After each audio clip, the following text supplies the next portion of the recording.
Welcome to McPlum, simple solutions served daily. You start by opening the image and immediately making a backup layer so you can revert. Convert the object to a bitmap if needed. Coreldraw Erase and Clone works best on rasterized images. Once done, duplicate the working layer and hide the copy for safety.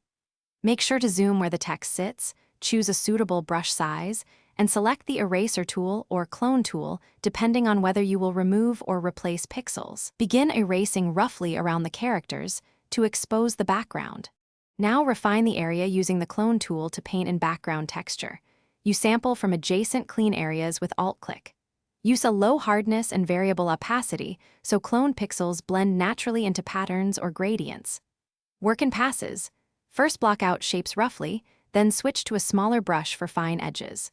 Once the clone looks plausible, switch to the smudge or heal tool to remove repeating patterns and seam lines, because these tools correct tonal differences for a seamless finish. Finish by matching noise and blur to the surrounding area so the repair isn't noticeable. Use Gaussian blur at low radius or add subtle noise to match grain. Once complete, toggle the backup layer to compare and ensure the removal looks natural at different zoom levels. If you see repeating artifacts or visible seams, undo a few steps and resample a different source area, because varied sampling prevents pattern repetition. One key tip: save incremental copies so you can revert individual steps without losing.